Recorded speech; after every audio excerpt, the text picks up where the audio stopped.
All right. Yep, I'm going to record. What's going on? All right, hold on. Sound like What- Dusty Rhodes. What's Baby. going on? What's going on, everyone? And welcome back to yet another episode of Wrestling with Tomorrow. I am your host, Mike Kinney, and with me today is... The man with the longest fucking handle on Instagram. The longest, meatiest, girthiest, heftiest, 12-gauge shotgun-sized. I'm Randy Herrig. You're something. Well, I am actually something. You are indeed. Well, on today's episode, we thought it would be the appropriate time to start talking about mental health in the mainstream. So there's a couple of different things that have come across in the media in the last several weeks. We wanted to make sure that we touched on them because, frankly, mental health is one of these things. It's still, taking a mental health day is still one of those things that's very, very new, very, very new. And, some people still feel like it's a bunch of bullshit, to be honest with you. And so we wanted to be able to start normalizing some of these mental health aspects, which is what we're really going to focus on today. Yeah. Yep.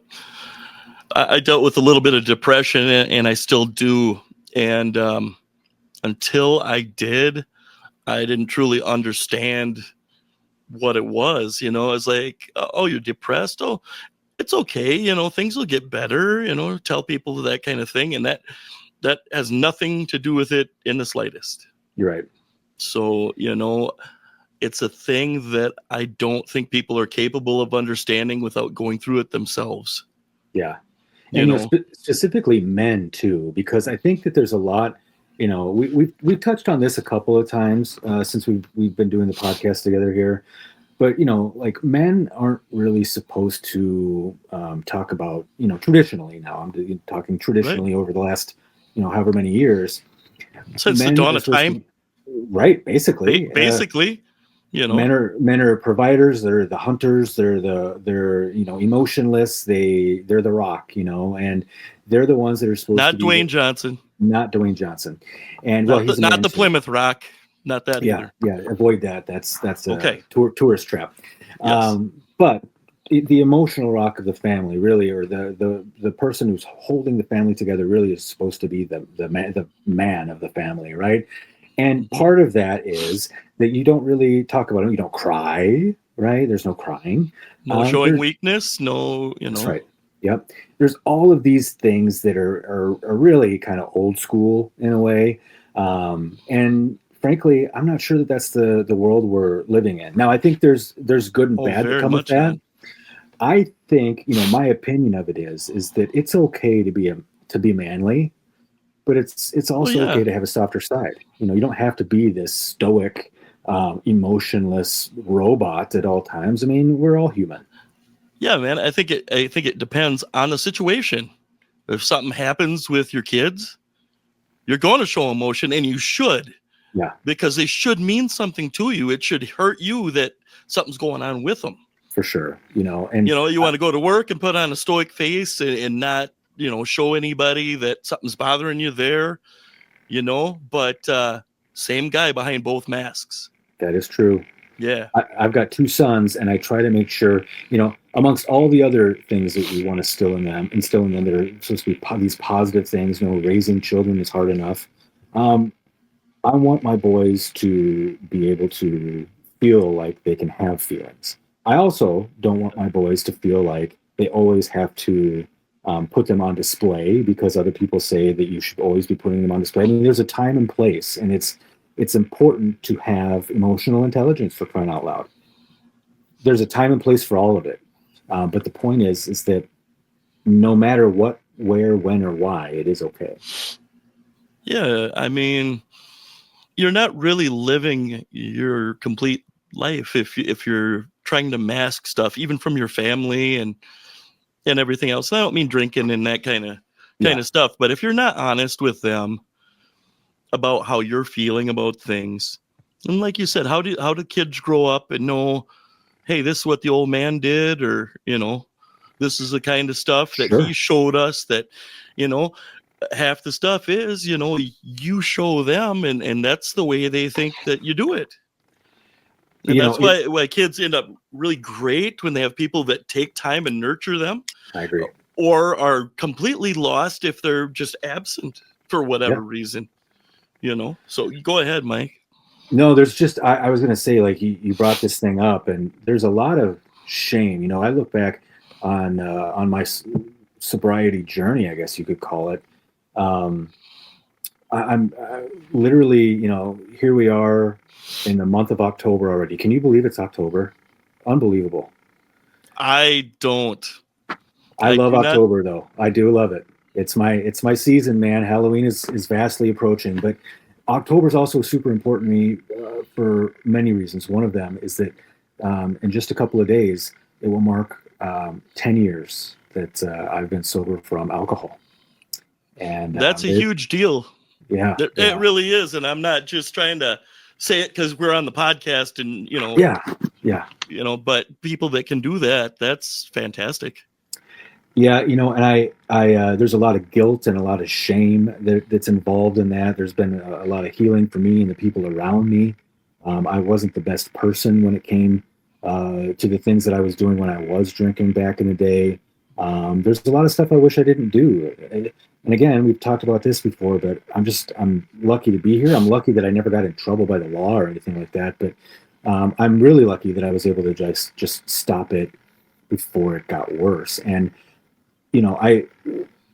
that teaching the next generation of people, specifically like my kids, I didn't talk about, and granted, they haven't always been old enough to talk about with them. Luckily, my kids don't really remember my rough spell that I had with alcohol, because my daughter's right now, she's in 12th grade, and my boys are in 8th grade. So they were very, very young when I quit. And luckily, they don't have a ton of memory of it, if any at all. But I am now to the point with them where I can be honest about who I was when I was misbehaving, so to speak, and explaining to them the dangers of what can come with that kind of behavior. Yeah, with a no bullshit thing, like, hey, I did it. This is real. This is really what it was. It's not somebody on TV saying it or the experts say, This is something like, oh, geez, it was my dad or it was my grandpa or it was something like that. Yeah. That you can relate to because you can still reach out and touch them. They're there. Yep. So you can learn a lot that way. And I know we're talking a lot today about mental health in the mainstream. So I think it's important, like part of mental health, part of that is addiction of any kind. This specifically, we're talking about alcohol. Now, one thing I did see, I'm going to read this out loud to you. So it was a headline that I saw that I thought was important for us to share today. It says Anne Hathaway, who is a pretty famous actress. Anne Hathaway reveals that she's 5 years. So the little headline goes a little something like this. This is a quote from her. There are so many other things I identify as milestones. I don't normally talk about it, but I'm over 5 years sober, and that feels like a milestone to me. And I'm going to tell you right now, I'm not a huge milestone guy when it comes to the sobriety stuff, mainly because of the shame that I carry with me. I remember getting because I went to AA initially to quit, and it helped me in a lot of ways. And my 1 month chip, I thought that one was, for me, the most important, because I hadn't not drank in a month. And then what I did with it is I threw that chip in the trash, and because I didn't want my kids to find it and have any evidence of that kind of stuff. Because back then, you got to understand, like, I was still very early in my sobriety journey, and I, the shame and the guilt, and it made me feel like it was a weakness, and I didn't want to show that weakness to my kids. I didn't want them to, like, all of a sudden find this, like, AA chip and be like, hey, what is this? Yeah, and I just, frankly, like, I just wasn't ready and to share any of it. Your mother was out of control back then, and luckily I straightened her around. Yeah, right. I wouldn't believe that a bit. No, that wouldn't go over well. Yeah. But, like, like Anne Hathaway, so she gave up alcohol partly because she felt that it wasn't for her. And she thought that there was something deeper, that she was drinking because of some mental stress. And that's a very, very common reason to do it. I remember the reason, I mean, I just like anybody, started drinking to party and hang out with my friends, and it developed into a coping mechanism, because of Yeah. stress. And mine was specifically related to stress. Oh, sure. And, drugs end up that way too. I think a lot of times something horrific happens and you're trying to deal with the thing and you don't know how. Yeah. So you end up trying something once and it helps you feel better for a little bit. So then you go back to it over and over and the pattern starts. And pretty soon you can't get control of yourself. Yeah. I think it's oftentimes stress or an event or something like that that's very hurtful to you. And maybe a lot of that too is a guy not talking about their feelings and stuff. They're going through this huge kick in the ass inside. Yeah, they don't have that coping mechanism. They can't talk to anybody because they feel like it's not what you should do. It's not the right thing to do, or they'll look at them differently. But then, they turn to booze or they turn to drugs or. Yeah, and I've always wanted to be very clear about this. Like, I can, like, even I'm around people who drink all the time. It doesn't bother me at all. It doesn't make me want to drink, and I don't look down on people for drinking. Like, you do you, man. Like, I just know that like it ain't my thing anymore, and that's cool. When I look at the Anne Hathaway situation, she talks about some of the tools that. So she goes on to talk more about how like sobriety really is more than just like not drinking or abstaining, right? She has to change like her mindset. She has to change her routines. And now she's talking about things where she practices gratitude. She talks about being more present in the situation that she's in, avoiding draining things or things that are like sucking the life out of her. And basically just making changes to her lifestyle that actually support her mental health journey. Yeah. I mean, I don't think there's any formula on what's the right way to do it. For sure. It's like teaching somebody math. Some people can do it one way. They can just read the book and do it. Some people have to have it shown to them on the board. Some people have to have the teacher sit with them while they do it themselves. Yep. And I think this is sort of a thing like that too, that there's no one answer to fixing the thing. And that really makes it complicated too. For sure. And I think, with her doing a little background research on her, I know that she recently became a mother. So I think that motherhood certainly probably, I'm guessing motherhood played a role in her decision-making process and changed her perspective on the whole thing. I know it changed mine. The difference is that I think that she used the becoming a parent for her, based on what the research I've done, was one of those things where it was like, it's a sobering moment for her. Whereas for me, there was a lot of stress around the birth, especially my twins, because they were born so premature and we weren't quite sure if they were going to make it. And it was very scary. We were in the process of moving a few hours from our home, and the list goes on and on and on. I had all the reasons in the world to drink. And I took advantage of every single one of those. And like I said, I have a lot of shame around all of that. But the point is that over time, it really did. Being a parent changes your perspective about a lot of things. And I think that, early on, it was like, well, I'm very ashamed of this. I don't want my kids to ever find out, to like, oh, well, I made a bunch of mistakes because we all do. That's who we are as human beings. And maybe my kids can learn from it, and 100%. I just have to own it. And hey, you know what? When you get down on yourself and you feel shameful about doing this, that, and the other, I think the thing to think about is I still woke up again today without drinking. Yeah. And tomorrow I did it again. And every day it's further down the road in the rearview mirror, and it's 10 years ago, man. There's, it'll never do you any good to feel shame about it. That'll never fix the thing that happened. The only thing you can do is continue to show them every day that I'm serious about this. I'm still not gonna do it. I'm taking care of this thing, and I think that goes for anybody, whether they feel like they want to drink or they don't. Yeah. I think showing them every day that's the thing to think about, and the thing to be proud of yourself and say, it's been a decade, fucking decade without doing it. That means I don't have to. I don't even think about it anymore. Like, good for you. That makes it even easier yet. Yeah. But I think that's the thing. I mean, you can beat up yourself every single day that you made a mistake, but to be real though with you, part of this journey with me coming back to pro wrestling has a lot to do with the mistakes I made on the way out of it. And that's good. There's a bit of like retribution here, and true retribution. I want to be able to say goodbye on my own terms this time. When I left, man, I was in such a dark place. I was in a dark place for probably close to 8 or 9 months before I got out, because I knew I was leaving. It wasn't wrestling for you anymore. No. It was a empty shell of what it should have been.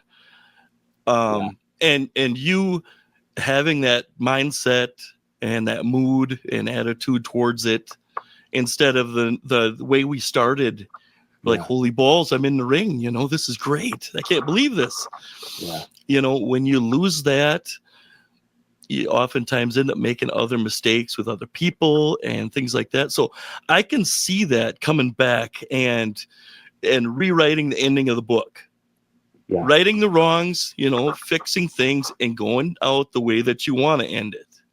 And I think it's a great thing for a lot of reasons. My biggest regret is that, like, I had a deal to go work in Japan. And for anybody who doesn't know, like, an American wrestler getting to go work in Japan for any amount of time is this amazing rite of passage that not everybody gets a chance to do. And I had the deal in my hands. It was done. It was just we were just figuring out dates. I was going to go work for Big Japan, and based on some of my behavior stuff with drinking, I squandered that deal away, and it was my last year. And I don't know, even if I would have, the thing is, even if I would have gone to Japan in that last year, I don't know if I would have mentally been there. I think I would have squandered that while I was there, just because I was so down on leaving the wrestling business that I would have, like, taken it for granted, which is tough for me to say now because I regret it so much, not taking the deal and seeing it through and actually going to Japan. But knowing that I had it in my hands and I was the one that messed it up. Nobody else messed that up except me. Like, I take full responsibility for that. But I had it. Right. It was mine, and I worked so hard for it, and never happened, Yeah, like you say, that's a milestone in the business that not so many people get, to go across and do that.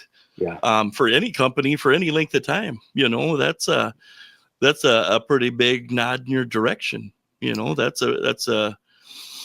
at the time too, let's just say you went, how would you have done it? Would you have been late for the show? Or would you have been in no condition to do a match like you needed to do to put it over? You know what I mean? I'm just honestly just throwing out that question. Last year. I don't know. If you were to see some of the pictures of me in that last year, I'd kind of let my hair grow out a little bit. I put on a lot of weight.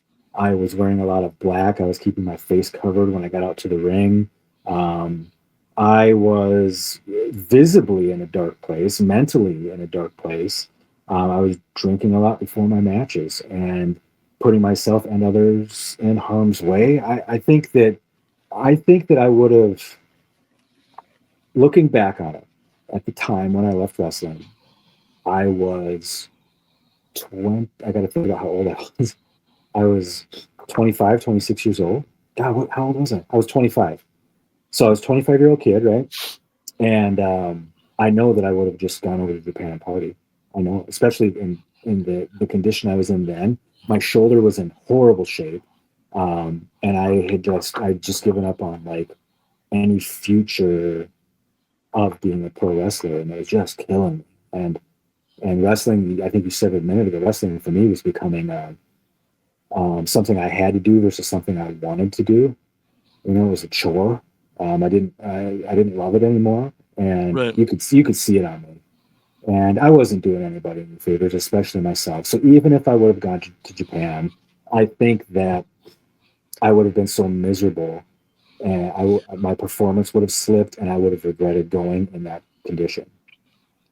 Well, yeah, man, and two, I mean, the world isn't that big, but it's a world away. You're not anywhere near your family. Yeah, You're yeah, not anywhere near your friends and anybody that supports you, that you look up to, or that you rely on for advice. You're away yeah, in a stranger in a strange land yeah. type deal. Dude, and I hated traveling anyway, especially in the end. In the end, I even had this like tour where I worked from Phoenix, Arizona, all the way to I don't even know. Tacoma, Philadelphia, Well, Atlanta, LA. there you go, all the way to Virginia, man, all the way across the country, and I was just miserable. I just was sick of being on the road for that stretch. It was like 2 weeks. I was just done traveling. I was done with all of it, and not because I didn't deep down love wrestling. It was just because I was depressed, man. I was depressed because it just something I loved wasn't loving me back, and it was the wrestling business itself. You know? Yeah, I think it's tough when you love something so much and it's not going the way you think it should. Yeah.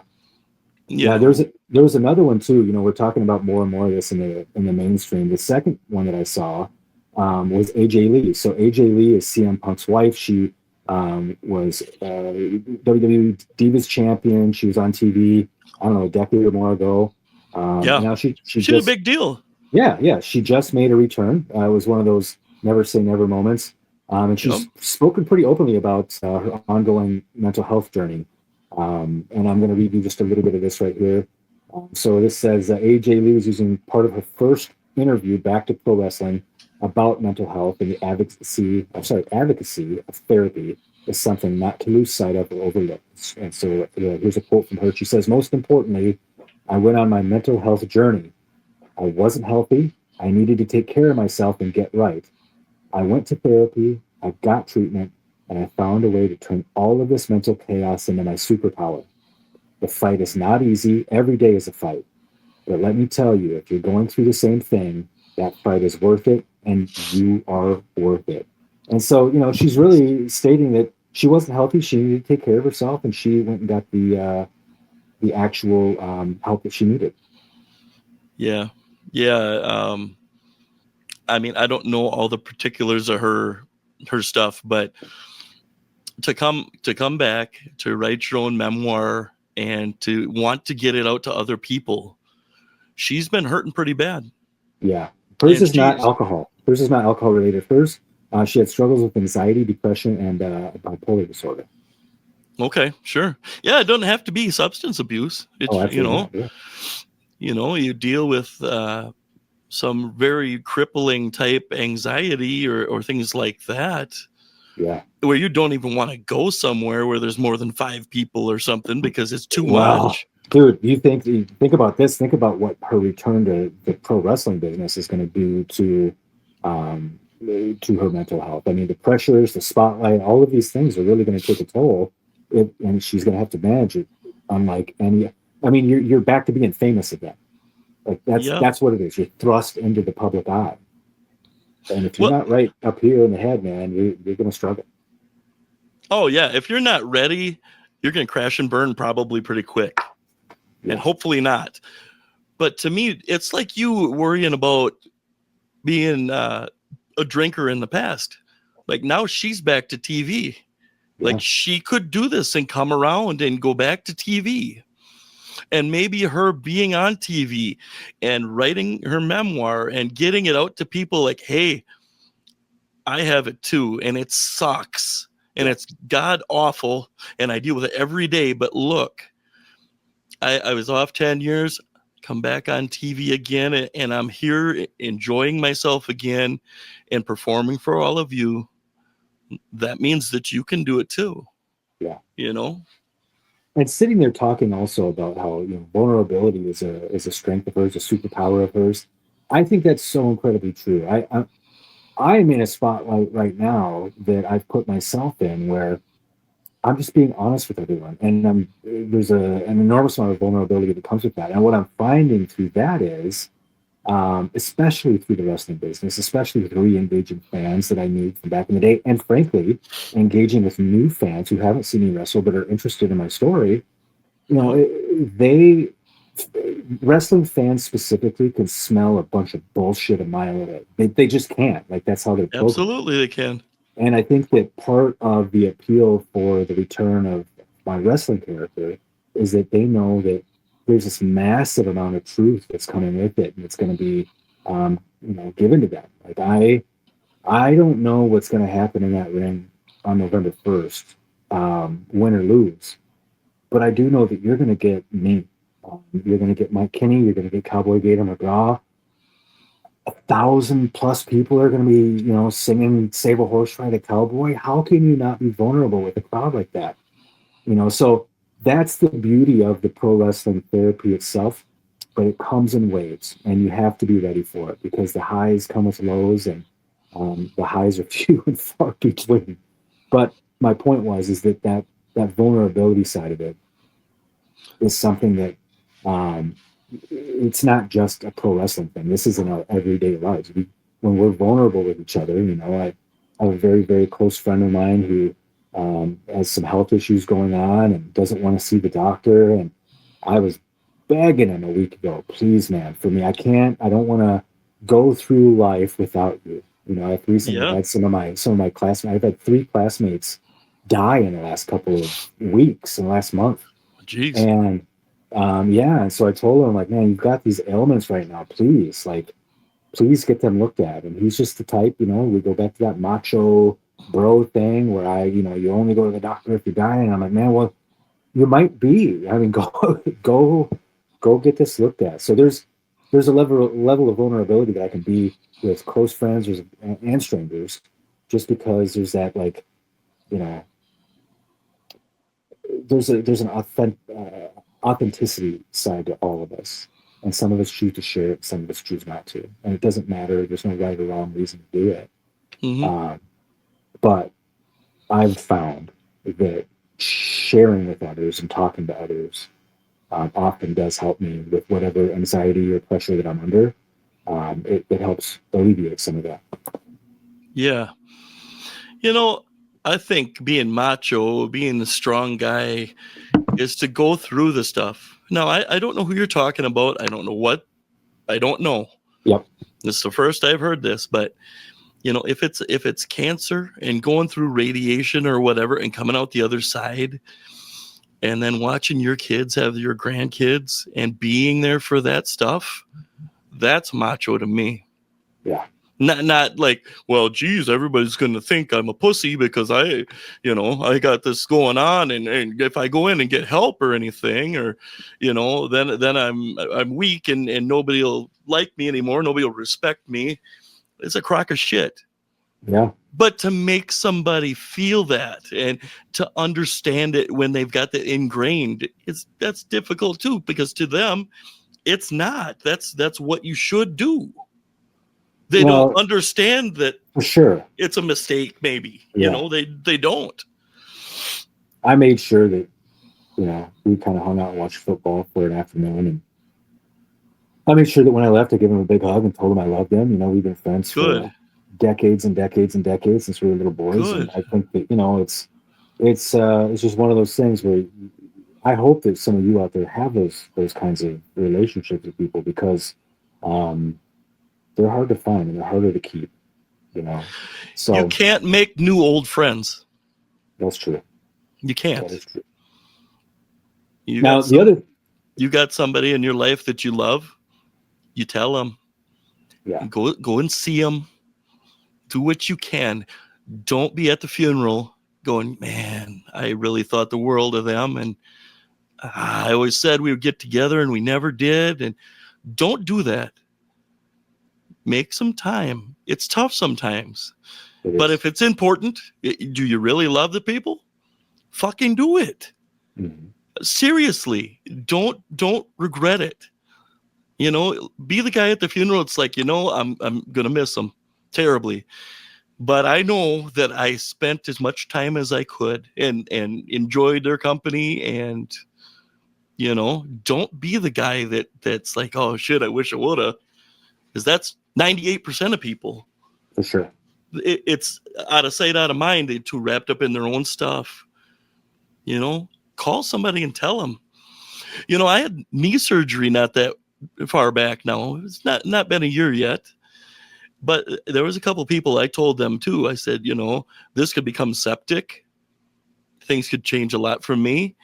And in theory, I could not be around anymore. I don't think that'll be the case. But it was important for me to say, you know, that I love you and I always valued your friendship. And I want you to know that you've meant so much to me over the years, whether you know it or not. It's important to me for, you know, if I never talk to you again, this is what I feel. And it's hard to do it.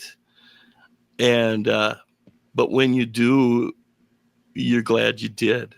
Believe me, because, you know, there's so much that gets left unsaid and, just so much time that gets robbed away, you know, with random stuff. You get in a car to go to work and you don't make it. You know, you don't know. Any conversation with anybody could be your last one. You don't know it. So don't take for granted stuff, you know, because it can be a real big kick in the balls when you lose somebody like that and it's just too late. Yeah, I know that's off topic and stuff, but you know, that's a damn important message, I think.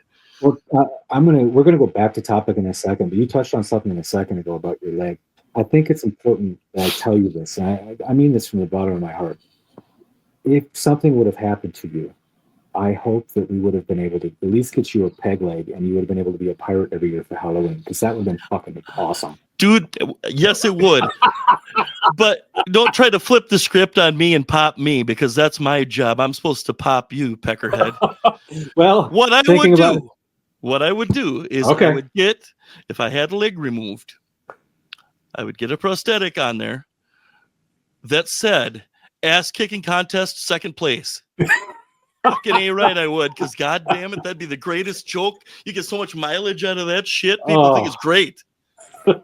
Believe me, I've thought of this shit before. I have no doubt.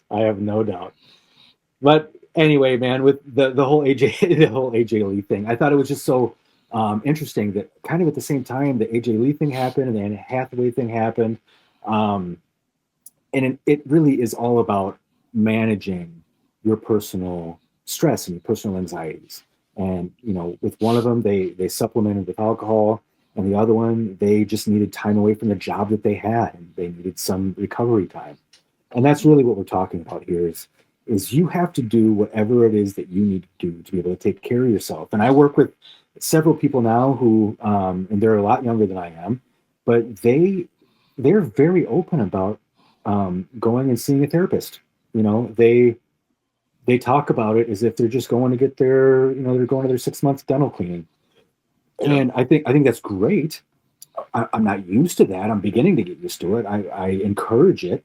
But I'm also finding, like, you know, you and I are kind of in that middle generation where it's like, you just don't do that. And if you do, you certainly don't talk about it openly. You know, it's still a very taboo thing in a lot of circles, you know?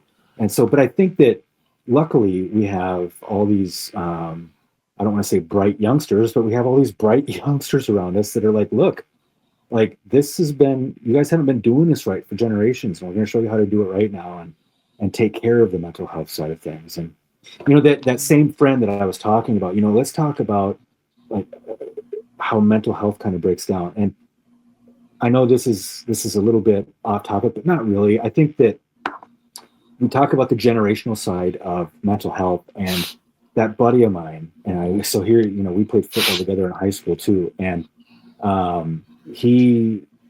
we had this coach in 10th grade.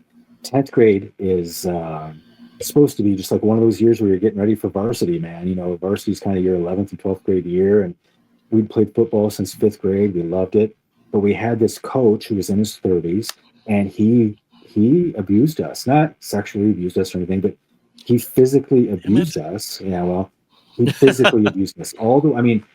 He beat up on us so bad that my buddy and I were just talking about this, like, how did our parents not say anything? And it's like, well, that was the generational side of it. You just suck it up, pussy.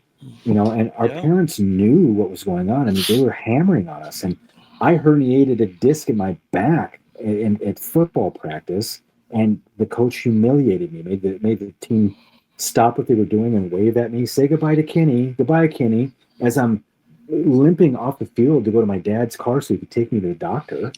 That dude deserved a punch in the throat, incidentally. So get this, right? So even past that, we couldn't win a game to save our lives all year because we were all beat up from practice. And so what would happen? He would be even more angry that we would lose games and beat up on us again the next week. And so it was just this like cycle that we were in. It was just like we were to the point where the people who got injured were the lucky ones because they were able to sit out of practice. Truly, that's the conversation my buddy and I just had. What a weird circumstance, man. But I happened to watch Varsity Blues today. And that's Coach Kilmer.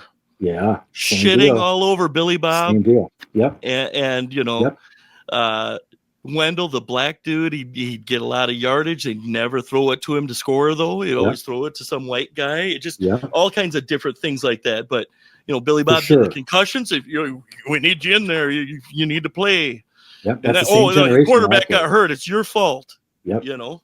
So the one difference is that this coach that I had, his name is Scandinavian wood carving in the Twin Cities. So if you catch out there, tell him I said fuck you. But he at one of the practices, he put on full blown pads, shoulder pads, the pants, the helmet, and he was beating on us. We were 10th grade kids, and he was a fully grown man, and he suited up and blasted us. And he physically abused children and got away with it. And I saw one of the assistant coaches, and I love that assistant coach. He's since retired from coaching and teaching and all of that stuff, but I just saw him like 2 years ago. And I said to him, I said, man, why didn't you guys say anything when he was abusing us? Why didn't you do anything about it? And he didn't have an answer for me. You could see the look on his face. He was ashamed of it. I'm sure he was. I think that coach that I'm talking about, I think he maybe coached 1 year after us. And then after that, they were like, yeah, this guy's a fucking loose cannon, man. We can't have him around kids. And he was an art teacher. And I don't even think he's teaching in schools anymore. Maybe he's retired or whatever it is, man. But if he's out there, just know that guy was a child abuser. He physically abused children just because he could. And he's a terrible human being. So yeah, you know, and I don't know him, but if you're listening to this somehow or this gets to you, fuck you. That's not what you do. It's fucking unacceptable. You goddamn piece of shit. Yep. And you need a goddamn punch in the fucking throat. I've been there's no goddamn nope tolerance for that shit. Verbal, sexual, physical, none of it. You're a fucking coward. You're a fucking weakling. You're a piece of garbage. I've been coaching football for 5 years. I would never treat the kids like that.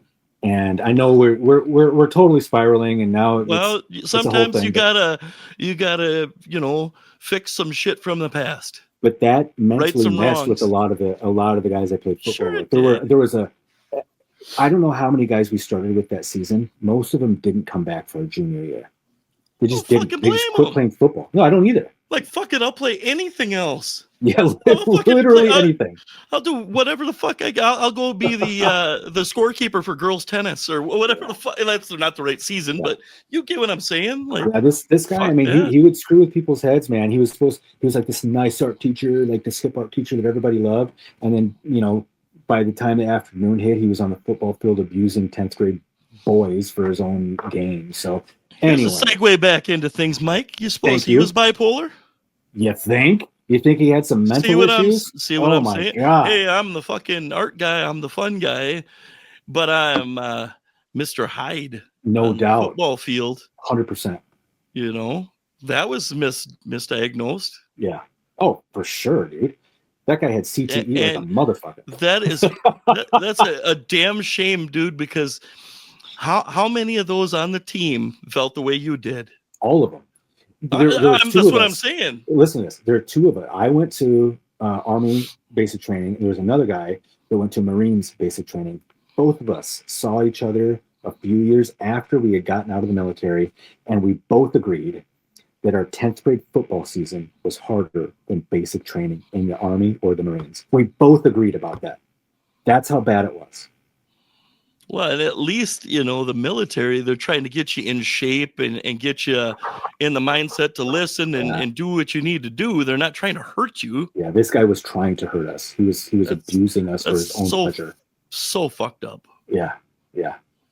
So anyway, Dr. Jekyll, Mr. Hyde for sure. Mr. But Fuckface.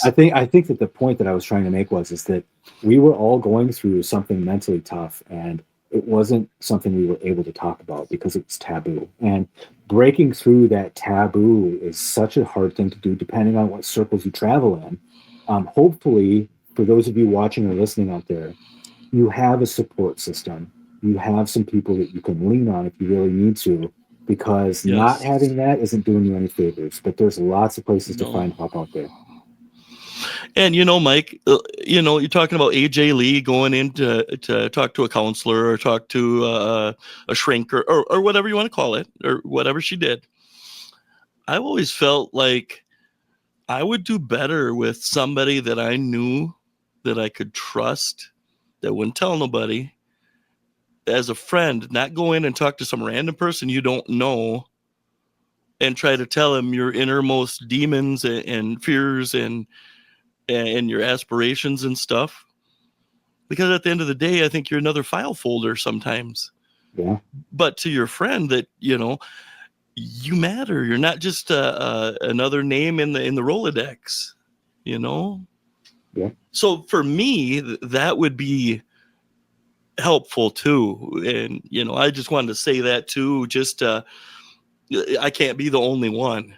For you know, sure. There's got to be other ones too, people that think like that too. So, you know, You're talk not to alone. your friends. Please talk to your friends. Do anything you need to do. Anything. And one of the most important things that you need to do to start your journey, at least that I've found, is just being honest with yourself. And if you can't start there, your journey's going to be very tough. And frankly, that's the first step that you got to get through. At least in my personal experience with this, if you can't be honest with yourself, then you're just wasting your time. It's just like anybody who gets court ordered to go to rehab. They're not going to rehab because they want to get better. They're going to rehab because they have to, which is a completely different thing. That's why so many people relapse. You know, you have to be in the right mindset. You have to. You gotta want to do it. Yeah, you gotta want to do it, or you really do. It's not gonna take. You have to be honest with yourself first. Yep. And then you start picking up some small habits. You don't have to take these massive bites out of this thing, man. You can just take small nibbles out of it, even if that's what helps you.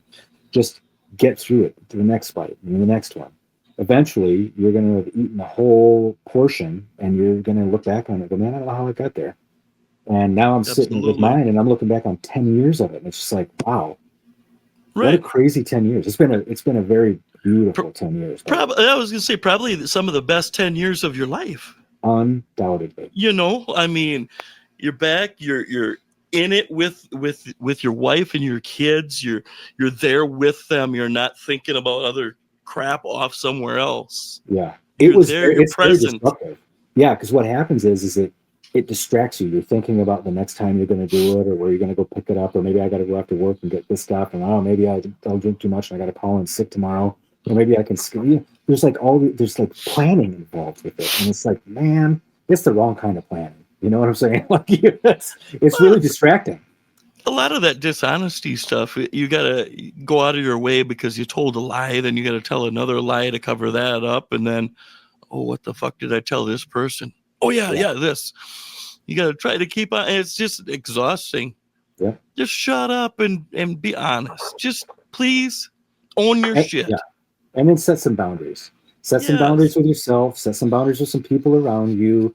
Like, what's your limit? What will you not do? What will you do? Like, all of these, you have to set boundaries for yourself. Otherwise, it's just the Wild West. You You have to set your own rules, and Yes. hopefully those are rules to make you the most productive during whatever mental health recovery thing you're going through, man. And frankly, after all of that, and you're still struggling, you might have to find some professional help, which is okay too. There's plenty of 100%. groups out there. There's No all kinds of shame. places to get help. No shame in that. No shame in that. Whatever it takes that it positively bring you forward. Yeah. Whatever it takes that's positive and helps you. For sure. And if you're part of our private Facebook group out there, specifically with Wrestling for Tomorrow, just know like that's a place that you can feel like you can post some of your struggles, some of your gains, talk about some of your successes. But just let's start talking about this in a format where you're comfortable with it. And if you need help, man, we're happy to respond to you. Randy and I, we've gone over and over again. We're not perfect. We're not perfect, and because of it, I think we might be kind of the perfect couple of guys to kind of lean on if you need to. So, well, I graduated from high school, so I don't give a flying fuck if I'm popular or not. So I won't tell anybody any of your shit. I'm just honest. I'm saying it. That's fair. I don't give a rat's ass. Either you love me or you don't. If you don't, out of the way. Yeah. So a lot covered today, but really, again, there's so much happening right now with gains in the mental health community. It's becoming mainstream. The taboo side of it is going away. It's going to take a lot longer. We're all going to have to just chip away at it and do the best we can. But just know that it's okay. It's okay if today sucks and maybe tomorrow will be a little bit better. Like sometimes winning is just getting through your day. Every single Monday in that same Facebook group, I'm also clamoring to post something. Not always motivational. Sometimes I'm just posting random thoughts, but there's always a Mental Health Monday. And I just post a random thought there, and you can respond to it. You can ignore it. But just know that like I'm just trying to make myself as I guess vulnerable. We go talk about vulnerability again, letting you know that like, man, I go through the highs and lows too, just like the rest of you guys, man. So sure, I have too. It's all right. It's all right. Yep. You're not a piece of shit the rest of your life because you made a mistake. Because we all make mistakes. It's just yours happens to be that one. Yeah. Drug addicts or anything, you made that mistake. Why did you make that mistake? Okay. So then what can you do instead? Then what should you do instead? Yeah. Then can you do it? Then you did do it. I love it. Now, if they wanted to find our Facebook group, Randy, how would they do that? Why do you make me do this shit, man? It's because you always forget. I want to see if I'm quizzing you. Do you remember how to do it? Quiz me. I graduated from high school. I just fucking said that.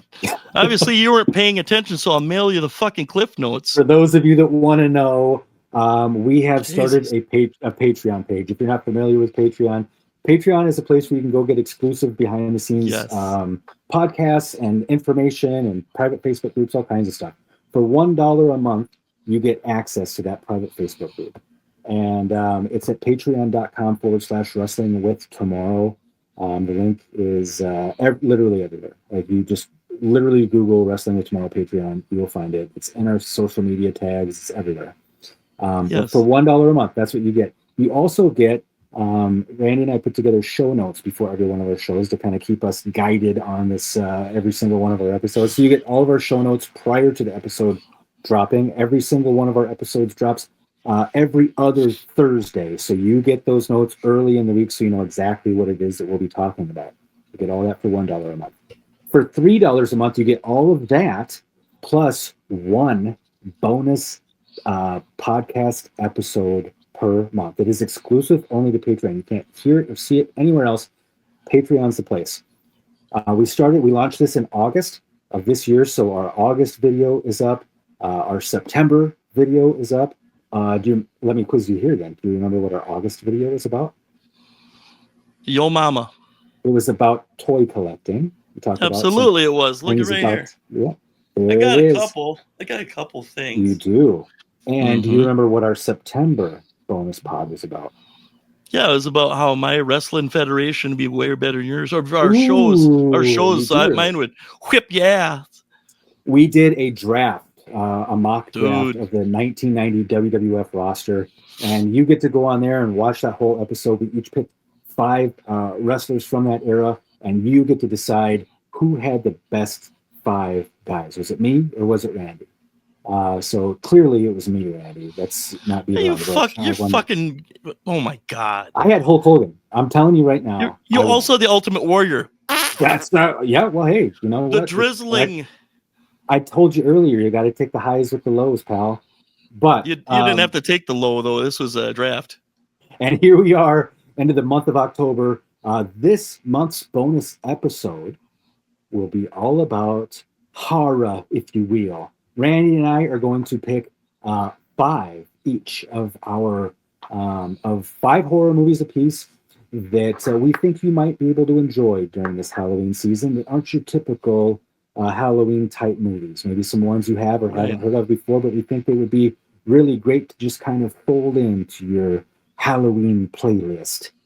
So that is available right now. So go on to patreon.com /wrestling with tomorrow and sign up for the $3 a month, and you will get all of those bonus episodes. Yeah, and 2 other things about that. That August video, there was some glitches. That works now. And yes, you're right. And these are essentially full length episodes. We don't go on there for 5 minutes and then say, well, that's the episode, that's a bonus episode. No, we go on and we talk about things a while. Oh, it's at least an hour. Yeah, I mean, that's what I'm saying. Like it's at least a full type show for your money. It's not just a little it's not a micro episode.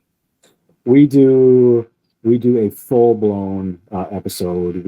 We've never done anything with people blowing. That didn't happen. We do everything. We do everything except stay on topic most of the time. So, no! If you like the shit where we go off topic and shit the bed, it's essentially an hour of bed shitting. I mean, without the smell. I could have said it better myself. I'm just saying, man. It's true. Where else you go and then they draft against each other or talk about horror movies and toy collecting and stuff, because you can have some fun and still come on here and talk about things that are actually very important things too. To be honest, have a laugh. Life's too short. Exactly, and that's why we're doing it. It's mental health therapy for Randy and I, and you could just sit back and watch it, man. I mean, sometimes you need to buckle up for it too. Grab some popcorn, grab a favorite drink of yours, and just sit back and enjoy the fucking show, man. Because you're grab your best girl. I don't know where you're going with that one. Is that a quote from something? The whole Netflix and chill thing and the Disney Plus and Thrust and all that shit. If I find out that someone plowed their wife or a girlfriend while the episode was on, I will be so goddamn impressed. I would be honored. So there you go, folks. There it is. That's your goal now. Randy wants you to make love. Great excuse to be able to get. You're watching the bonus pod episodes over on Patreon. So now, if you didn't have goals set, we just set one for you. Hey, and fellas, dude, $1 or $3 to get laid. Come on, like freaking cheap. So good. We're losing safe the crowd too. here. If it's your girlfriend or your wife, that's safe. We don't make bad decisions. No, we're not. They're right on board with this shit. You think so? Fucking brilliant. Before we lose you all entirely, let's talk about a couple of other things. We continue to talk about it. We are weeks away at this point. We are weeks away from my return match. I'm more and more nervous every single second. There's so much going on. Go on to my social medias. It's at Gator McGraw on Instagram. You can find me on Facebook. You can go to kennyconfidence.com. Literally all the platforms. I'm somewhere, I'm sure. But my schedule for October is on there. I have shows almost every single weekend where I'm making an appearance. I am making an appearance for Northern Lights Wrestling near the end of October. and they have announced that they are honoring me with the Lifetime Achievement Award, which is super, super cool. And I'm so stoked to be there and be doing that. And that is 1 week removed from me returning to the ring one last time to do it the right way. So hopefully you can all be there. Randy will be there. We'll have a booth set up. There's a bit of a convention going on in the same building a few hours before the show starts. Please stop by and see us. We'll both be there. We'd love to meet you. I'll be there giving out crisp high fives to anybody that did make that work. So I'm just saying, I will do it. I'll take pictures with you, celebrating good times. That's all I'm saying, man. I'd be proud of you. We'll also what thank the you hell? for being a Patreon supporter, is what he's saying. 100%. Well, I meant that first. But, Absolutely. the exciting part, first. And then you're like, oh, yeah. And by the way, thanks so much. We do appreciate you. So, again, that's what's happening. And let's not forget, after that, that is not the end of the story for Cowboy Gator McGraw. Because you and I are together again running shows beginning on Saturday, November 22nd at the El Peral Ballroom in Austin, Minnesota. I'm wearing the shirt. You can't see it if you're just listening to it, but I got the official Lucha Union T-shirt on right now. Like 5615 on YouTube. Jump on there quick. You can see it. There you go. We're so excited. We've been working with a lot of luchadors in the Twin Cities and Chicagoland area. We're going to bring you a show that you have not seen before, and we're very excited to do it. We have, we need this first show to work. We absolutely, and if we're going to continue to bring professional wrestling back to Austin, Minnesota, my hometown, I want to be able to do that. We have 3 more dates in 2026 that we want to be able to lock in, but we can't make that happen until this first one is a success. So we need you to head on over to luchaunion.com and buy your tickets right now. As soon as this is over with. Save yourself $5 a ticket, man. Don't wait for the door, because 1, you're going to save money, and 2, they might be all gone. They are $20 in advance. They are $25 at the door. Kids 5 and under are free. This is a bilingual Lucha Libre show, which means, yes, there will be lots of dudes in masks, and there will be lots of mascaras. Yeah, there will be lots of folks not in masks too. We're going to be it's a fusion of American professional wrestling and Mexican Lucha Libre, and we are so honored to be able to be the first company to ever do that in Austin, and hopefully that's something that Austin will be able to hang their hat on. Yep, something for everybody. That's what I say. Yeah, something for everybody. We it was like a week ago that I was at work, and I ran into somebody that's from Austin. We got to talking. They work really close to the ballroom, and I said, "Oh, you guys, there's a wrestling show coming to the ballroom," and they said, "Yeah, everybody's talking about it." And I said, "Seriously, everybody's talking about it?" And they're like, "Yeah, do you know about the show?" And I was like, "Well, I'm running it." And they're like, "You're running that wrestling show?" And they're like, "Yeah, we're not even wrestling fans, but we were going to go." And they're like, "Are there a bunch of guys in masks going to be on?" I said, "Yeah, guys in masks, guys without masks." And so these are not non-wrestling fans in Austin that I just happen to bump into in Minneapolis, of all places, that are telling me that there's a buzz happening about this show. So I'm cautiously optimistic that we're going to sell out. You're a damn rip-off artist, that's for sure. Cautious. I told Randy about this via text about a week or so ago, and he used the term cautiously optimistic, but it's true. I absolutely am, as we should be. But man, he's a Mizark. Yeah, I hope we sell out. It is what it is. Yeah, I'm very confident that we're going to sell out. I am cautiously optimistic though, but I'm really feeling in my heart that it's going to happen. It's been so void of wrestling there, and there's such a large portion of the community and area that's Latino people that they grew up, their family watching it, maybe with their grandpa or watching some of the products now. Mm-hmm. And to have that right here, and that's typically not a thing. There are a lot of indie shows around, certainly, but something that's a traditional lucha libre hybrid with some of today's type of wrestling too mixed in. And I'm confident that we're going to sell out. And I can guarantee you too, we're going to have an awesome show because I'm working on it every single day, every day. And the Cowboy Gator McGraw character may be done wrestling after November 1st, but we will be making an appearance on every single Lucha Union show. We will keep that character alive and going strong as we can, and involved in some way in wrestling, even though he won't actually be physically wrestling. He'll still slap a motherfucker, though. He'll probably be wrestling with Tomorrow. He's going to do that for sure.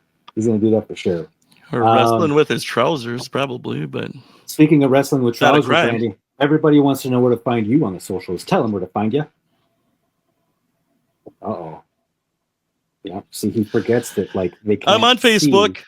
Okay. Oh, yes. Everybody loves me, watches it on YouTube. Oh, okay. Absolutely, they do. Mm-hmm. So, no, I'm on Facebook, Randy Herrig, and I'm on Instagram at Randy_Herrig_wrestling W tomorrow. The longest, girthiest handle on the format. Guaranteed. And I don't have the blue check because they're so goddamn jealous. Well, I'm jealous of the length of your Instagram handle. I mean, it is a long one. Handle MV. I mean, mine's average size. Mine's at Gator McGraw, MAGRAW. It does have the blue check mark. It's just. But they can also find this podcast on Instagram as well at WWT.pod. We are on TikTok at Wrestling with Tomorrow. We are on YouTube at Kenny Confidence. And KennyConfidence.com. We talked about Patreon earlier. Patreon/Wrestling with Tomorrow. Man, we are everywhere. And last but not least, certainly you're going to get those Lucha Union tickets at luchaunion.com. Hey, I just thought of something too. Oh, and stay with me on this because this isn't a jokey deal. Anne Hathaway.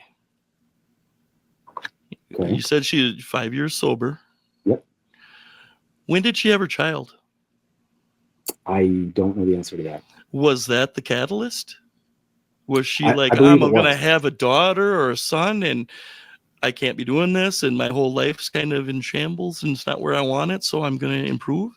I may be incorrect, but based on some of the research I did ahead of time, I do believe it was the timeline adds up to what you're saying, yes. Well, frickin' kudos to her. Yeah. See, I told you it wasn't some goofy shit. Well, I'm a little bit disappointed that it's not. Well, I'll think of something. Just, screw with them another 20 seconds. I'll think of some outlandish shit. Okay, I'm going to stall, but you think of something to close us out then. Well, Meanwhile... Keep stalling. Meanwhile, I want to thank you all for joining us for the 14th episode of the podcast. It's hard to believe, but they've all flown by. And this is episode number 14. Please subscribe to this podcast everywhere that you listen to it or watch it. Please leave a review. It helps us with some of our rankings and our standings so other people can find this podcast, and maybe we can be fortunate enough to help out as many people as we can. Randy, tell the people what they want to hear, brother. Hit a like. You're watching it anyways. And for all those in the know, Todd is God. Well, that's all we got, everybody. Thank you for joining us and have a fantastic rest of your day.